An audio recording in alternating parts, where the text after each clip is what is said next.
All right, welcome back for another great episode of Talk to Tatiana. And today I have Danielle Alexa with me. Danielle, welcome to the show. Hi, Tatiana. How are you? I'm doing great. It's great to have you on the show. And for those who don't know, Danielle is actually my coach. I actually met you at the life coaching school, right? I forgot what they're called, but Certified Life Coach Institute. yeah. And it's been a really great experience for me, and I really enjoyed being a part of that. So it was really great to be able to connect with you and learn about your practice. And so let's start with you kind of sharing your entrepreneurial journey with me and my listeners, and talking about the things that how it all started, how what things you kind of expected and didn't expect to do, but kind of how this whole process worked for you, and where you are today. Oh, that's such a long journey. And it all started really about 9 years ago when I was burned out in corporate, and there was a sense inside of me that life could be better, but I had no idea what it meant at that point in time. I was stressed, frustrated working for a family-owned company, the third in a period of like a 15-year string of working for family-owned companies where I just wasn't appreciated anymore. And there was one distinct day where I threw my hands up and stormed out. I just had enough. And that was the moment that I realized I could be free of it all, even though I still had a mortgage to pay. Um, because that Friday morning, when I got home after having my temper tantrum, I had the most incredibly freeing weekend ever. Even though I didn't know where the next paycheck was going to come from to pay the mortgage, I woke up calm on Saturday. There was no stress on Sunday afternoon. I didn't get into this worry of, oh my God, I got to go back to work tomorrow. It was like, it is what it is. And when I did wind up going back to that job because I did have a mortgage to pay. But I went back with a very different attitude at that point because I had broken through this idea that I needed them in some way and realized they needed me for what I was providing. So that was the first moment of getting out. And then shortly thereafter, my at the time girlfriend, now wife, and I were moving from Kansas City to Florida, and it was time for me to reinvent anyway, even if I wasn't burned out in the industry I was in at the time. What I did didn't exist in Southwest Florida, so it was time to do something different. And I started on a journey with initially becoming a hypnotherapist and being of service to others, helping them live bigger lives and more fulfilling lives. And then that journey turned into something I never expected, of the ups and downs. Thinking about becoming an entrepreneur and having that idea that it's just going to be a really smooth slope and grad, gradual yet always upward slope in the climb of getting to this ideal. Um, it was a slow start. It was frustrating. I had to step back and reevaluate so many times throughout it and question, was I on the right path? Because there were times I didn't feel like I was, but it was all the fear coming forward because things weren't where I wanted them to be. But by sticking with it and just continuing to make those little improvements and doing the little bit extra every day got me to where I am now. So you're saying discipline, essentially. Discipline and persistence, definitely. It wasn't long after I had opened my practice in Florida, and 3 months later found out that we were moving to Los Angeles. So I had to completely reinvent in the beginning of, no, not reinvent, but completely rebrand and do everything else. And I've told the story when I'm teaching that when Sarah and I moved to Los Angeles, I knew three people in the entire state of California: her mother, and her brother. You can't start from a much lower zero than that. And while I had this dream of being an entrepreneur, there was this gut check moment where I was watching my 401k that I'd been living off of dwindle and knew that there was only so much money left, that I had to step way, way back and take a job that I could sit here and say it was so beneath me. I was working retail, managing a Tommy Bahama for a period of 9 months or so as I'm building my business. And I'm sitting in these moments, I'm sitting there doing my thing, folding folding very nice shirts. Um, Thinking you are such a fraud. You are not an entrepreneur. You're not this. You're not that. And going home that night, writing my blog articles, doing my thing, and it, while I didn't necessarily fully appreciate it at the time, looking back, I can see that that was an instrumental part of my growth because it gave me, while it wasn't wonderful financial stability, at least stopped the hemorrhage of my bank account temporarily.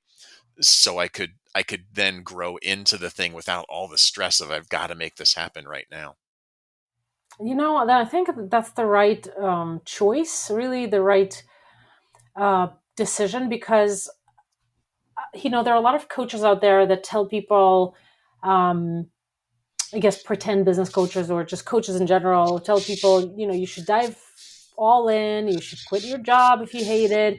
Dive all in, because only when you dive all in, you're going to get it growing or get it going faster and whatever. But I think that's actually bullshit, because it doesn't work that way. For 6 months, you will be, or 12 months or more, you will be thinking about how to put food on the table or how to pay your mortgage or rent or whatever it is. And you can actually end up on the street if you're not careful enough. And so I think that there's absolutely no shame in getting a job in the meantime and growing your business kind of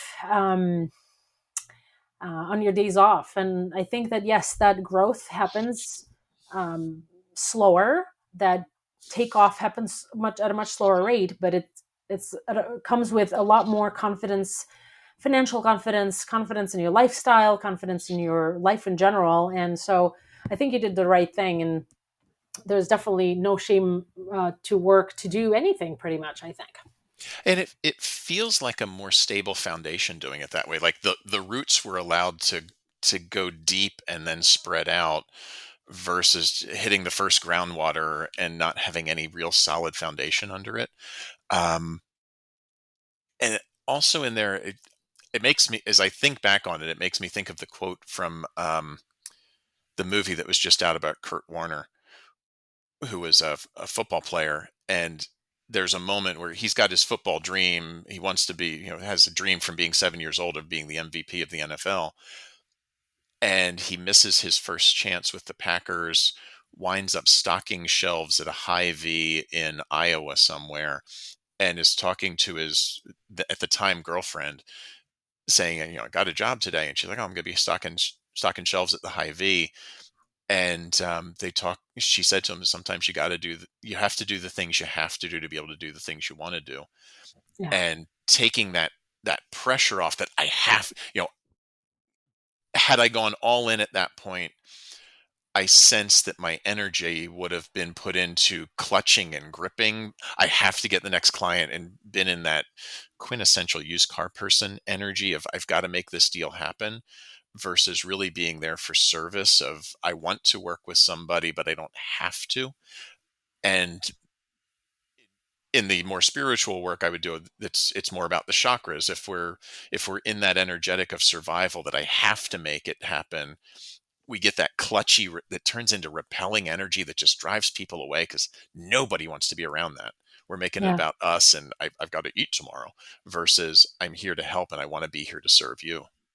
I agree with that, and I love it, because that's exactly where I think a lot of the roadblocks come in, when you think come from I have to make it happen no matter what. And I think that going all in will result in exactly that. And so eventually it will work, or hopefully it will work, or you'll switch careers or do whatever. But I think that that energy, you're absolutely right, that people do feel it. And I would certainly feel that as well. And talk a little bit about kind of how you realized what your calling was, how you found what you do now, and talk a little bit about what it is that you do now, and what is the transformation that you help people achieve and experience through working with you. Sure. What my tagline now is I coach dead people.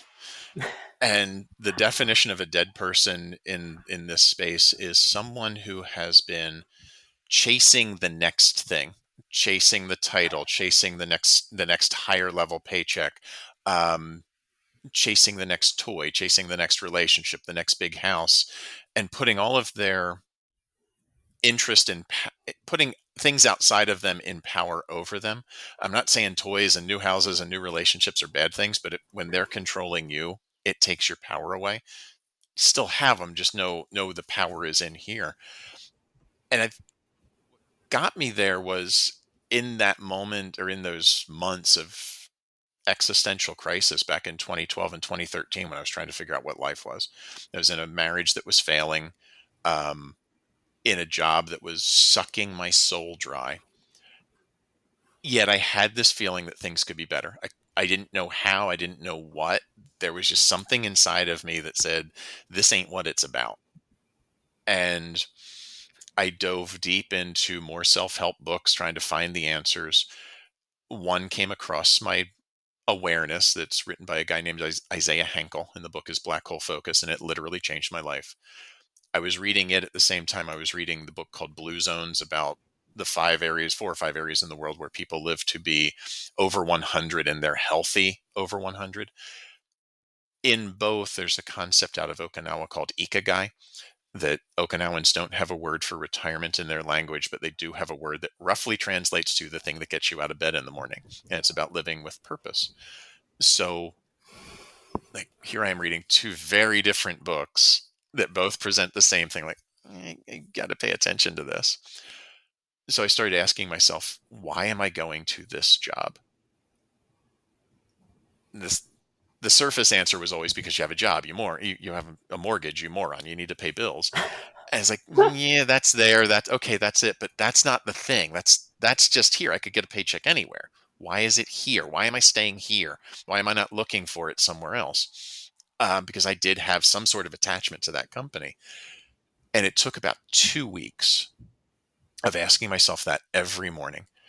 And one day a client called me, and just they had a hot project drop in their lap. And they said, we need you to come over. Can you help us out? We don't know how to get to the end result, but we know you will. And when I hung up the phone, the cartoon light bulb was going off over my head. And I felt this really solid, this intense knowing in my gut. This, I love problem solving, and I'm really good at it. And I love the negotiation to find out what's the best solution we can come up with everything we know right now. And I sat back with that just to be with it. I'm like, there's something here, because you could feel it. And once I did, then I started asking myself, where do I take that and what do I do with it? And that's what led me initially into hypnotherapy, and ultimately into the coaching that I do now. And it's an important pause of what does bring me to life and what brings others to life. What's the passion in the clients that I work with, that really it's not about doing a job. It's being fully engaged in something that they love doing, that doesn't even feel like work anymore. I love it. And so, um, I know that you said you coach dead people. And so, if someone is listening to us talking now, and where, I guess, how would they realize that, okay, I need someone like you, I need to work with someone like you? Um, what would that spectrum of emotions and or thoughts that they are experiencing right this moment, to be the for you to be that light bulb for them, to be like, I'm not really living. A feeling of hollowness and unfulfillment, that life has very little meaning. Not all the way over to depression where it's like life has no meaning, but just kind of going through the motions every day, um, taking going on vacation and never really unplugging, because I'm the one who has to be there. I'm the one who that everybody has to get a hold of. It's all me. I have to be important to serve them, versus I got to take care of me. Or being surrounded by all those toys and trappings that bring fun to life, absolutely, but letting them control us versus enjoying them. That would be the first thing. And just this innate sense that there's something else out there, that everything that's been achieved up to this moment not so much isn't enough, but it's not filling the void inside. And it's funny that I'm describing it that way, maybe because there was just over the weekend or late last week, there was a picture of the center of the galaxy of a black hole that's finally been photographed. And black holes, there's wonderful intergalactic things that just suck everything into them. They're a never-ending void. I think back to how I felt at that moment. It was a void that could not be filled, no matter how many things, how many toys, how many vacations, how many other paychecks or whatever else. It didn't matter. It didn't fill the emptiness inside of me. That makes a lot of sense. And I just muted myself for a second because there was some noise going on in the background, so I had to shush it. And so, how do you, when you started your business and you were kind of growing it as you were working full time for somebody else, how, what were the things that kind of you realized that you had to do or had to handle or had to think about that you didn't really, that I guess you didn't expect to, that surprised you? And it could be a good or a bad surprise in that way. This is going to sound really strange saying to somebody who works with numbers all day. I didn't realize how much 30% of gross actually was. Like, oh, I knew I had to put money aside for paying taxes eventually because now it's not being taken out by my employer. Like, oh, this is awesome. I just got paid $1,000. Wait, what? It's 300 of that's going to the side to the government in various forms. That was a shocker. That was hard to deal with initially, of having the, again, going back to that word discipline, the discipline to every time put that money aside and not touch it. Um, that was a big challenge. I think it's the same for pretty much everyone except for accountants, don't you think? I would think so. Even accountants, I think, well, at least the firm I used to work for, most partners, there was about 7 partners, most partners would do their own taxes on like October 15th, the day of. That's insane. So when I started my own firm, I was like, no, I'm not going to do that. I'm going to do it first and then do everybody else. Mhm. So I think it also applies to not just non-accountants, but it actually is the same way for accountants as well. For most accountants, people in general hate dealing with taxes, hate paying taxes, paying somebody to prepare taxes and that kind of stuff. So I think it's, you're not the only one, and it definitely didn't shock me to hear that. So Mhm. rest assured. Yeah. The other one was, at the time when I first opened in Florida, I was a personal banking customer of a bank whose name rhymes with Wells Fargo. And I didn't know enough at the time. This is before all the scandals of Wells, that I didn't know enough about the other options to be able to accept credit card payments. And I wound up renting one of those Clover machines. Like, they're so cool. Before I ever had client one, so that I could take credit card without thinking about, oh, it's a monthly payment of $40. Great. Or you can pay us $1,100 and just buy it outright. Yeah, I don't have $1,100 right now. I'll just rent that thing. And then discovering months later, I had to move. So everything was going on temporary hold while I rebuilt the business. And then all the dirt came out about Wells Fargo, and I decided I'd never work with them again. And I couldn't transfer that machine to another bank because it was for Wells. And the bigger thing that I learned was that when I signed that contract, even though I was sitting in a Wells Fargo office, the contract I was signing was with the clearinghouse, which is a company called First Data, and they don't care. They're the big clearinghouse for all the big banks. Oh, no, you signed a contract. You can just send us the remaining balance on that, or you can keep paying us $40 a month. But you're not going to get any transactions through it. We'll take your $40. That's fine. Just um, so it became a personal point of pride at that point that I would never use the machine again. And once it was down to a number and I had built up the reserves of cash to say, how much do I have to pay to make this thing go away because it's taking up space in my garage? And I think I was down to like 650 at that point. Like, fine, where do I send it? Where do I send the check? I'm done. I learned my lesson. And now then I Wow. went to PayPal for like $20. I got a card reader that served me wonderfully. Yeah. And now you don't even pay for those things anymore. They give it to you free because they Exactly. want your business. Hmm. Yeah. So Wow. I learned the hard way, and I share that story with everyone so that you don't learn. You can learn from my mistake. Wow. That's interesting. Hmm. So tell me a little bit about how what you do now. What are you working on now? How do you work with clients? I know you have a couple of different ways of working with clients. You have the one-on-ones. You're launching the group. So talk a little bit about that. Basically, brag about yourself, and also I would love for you to brag about your books that you've written and launched. But we can come back to that once you've shared that Okay, first. perfect. Yeah, I work with clients one on one. I'm rolling out a group program in July, so it'll be July of 22. That'll be an 8-week program, all designed around what I call transcendent living, and it's getting out of the idea of the shoulds. Who do we think we should be? What are our limiting thoughts? And finding that core wisdom within my clients, the same as I had that epiphany one day where I could feel it right here, and I suddenly knew who I was or what my life was about. Finding that and helping my clients dig through all the accumulated beliefs or shoulds or things that other people have told them they can't do or they should do differently, so they can really live their purpose and their ikigai. And that all happens through just extended conversations of getting past these surface ideas to get down to the core of who we are. um, the one-on-one I do 3 month, 6 month, and 1 year engagements to really not only get in but then expand it outward into life of how would you show up differently once you know that, what would you do differently.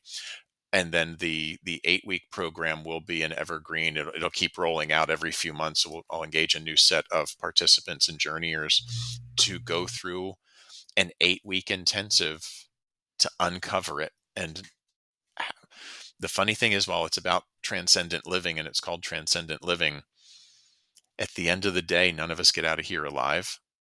So what do you want on your tombstone? I And love living it. toward that as an eventuality. I love it. Yeah, definitely spent some time thinking about the tombstone messages Hmm. for sure. Awesome. So, talk about the books that you've written and how who the books are for, who they were written for, and what where they people can buy them and get them, whatever. Sure. Well, of course, on Amazon. So we'll start there. You can find them all on Amazon. I co-wrote the first two with my co-author, who is a shaman in British Columbia. Her name's Iris Turner. And the first one, Practical Manifesting, is about bringing the spooky spiritual concepts of the law of attraction and the universal laws down to a more grounded discussion that's still spiritual but brings it into practicality. And the whole idea behind it is I got frustrated 15, 20 years ago when I read The Secret, and it felt like all I have to do is wish for it and it'll happen. And it didn't. I'm like, man, that's a bunch of crap. And when I was going through my hypnotherapy training, finding out there's not one law, there's 21, and they all kind of flow together in how we show up and how we interact with the universe in itself. It's all about action. And that's what practical manifesting was about. It's like, get the idea first. Everything starts with an idea, but then you got to do the work to make it real and bring it into three-dimensional reality. Then the second book, so it's written very practically with a spiritual spin. The second book, A Pessimist Guide to Manifesting, is a deep dive into each of the 21 laws. So if someone wants to understand more about the other 20, because law of attraction has been talked to death, it's about how do they interact. And then the idea of the pessimist guide is how so often we come into it thinking this is just a bunch of bullshit, this is a bunch of crap, it doesn't work. And how actually that creates the energetic of it not working because we come into the energy of the law out of alignment with it. So each chapter is a deep dive into each of the 21 laws of here's how you experience it out of alignment, and here's how you shift into alignment, and here's how this law actually works in conjunction with this one, so you can really funnel the experience together and start making things happen faster. I love it. I mean, I do have the books. I haven't had a chance to read them yet, but I will. Especially now, it sounds really cool. So you also have an ebook on your website, is that correct? Yes, the three keys to transcendent living. How do you start this process of getting out of what you've been doing and how you've been living your life up to this moment, living essentially as a dead person, if that's how you feel? What are the steps to breaking that pattern and starting to live in the new way that's fulfilling and find your path forward? Awesome. Yeah. And so, talk as we kind of conclude, and we'll, I'll want to ask you a question of, if you could go back in time and talk to your younger self, what would you say to that person? I would go back to probably my 6 or 7 year old self who had been told he was an accident by his mother many, many, many times, and sit down with that child and let him know that he was not an accident, that's all here for a purpose. And while it hurts like hell right now, it's making you a stronger person long term. That's awesome. I love it. And I've heard you talk about that in one of your speeches, and it really was powerful, um, and really upsetting. Sort of made me angry at your mom for saying that. But the great thing is that you've done such great work throughout your life, and it's really powerful that It's you've shared it. Yeah, it's funny. I had a powerful experience in Peru last year where I was on a shamanic journey and had a vision of both of my parents, both of whom had decades of issues with. And in this healing release, realized while there's so many things I resented, I wouldn't be who I am right now had they not been who they were. And it was in that moment of like, you did your job. I might not agree with how you did it, but you did the job you had to do for me to be who I am, and that makes it okay. That's awesome. I love it. So Daniel, tell us how people who are listening or watching, how can they connect with you and explore more about what you do, and also potentially get your ebook. I believe it's free, correct? Yep, it is free on the site. There's a few different places where you can click to download it just by providing your email. And easiest way to find me is at my website. My website is my name, danielolexa.com. You can find me on all the major socials: Facebook, Instagram, LinkedIn.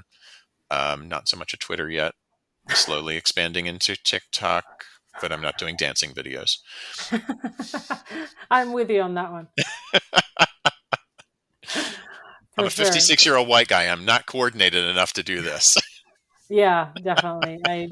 I'm not a guy, but it definitely can relate to that. Awesome, Daniel. It was so great to have you. I've really wanted to have you on my show for a while. Just it hasn't worked out during tax season, but I'm glad that we were able to connect and really talk. And I hope that it was helpful for people who are listening, because there are so many people. I think Jen and Chris, Super Connector Media. I think at the last event in October, Jen said that the new statistic post COVID, although we're not technically post COVID, we're kind of in it, was that 90% of people hate their jobs.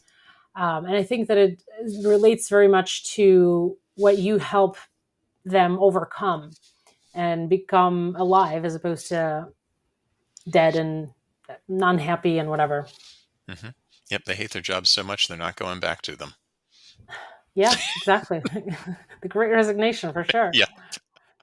But the problem is, like, what do? You still have to pay your bills and stuff. So hmm Yep. definitely something that a lot of people need, and I'm really happy that you're providing this support, and really happy to have you on my show. Thanks. It's been a pleasure being here and an honor. Thank you. All right, everybody. So we'll see you next week for another episode of Talk to Tatiana, and bye for now.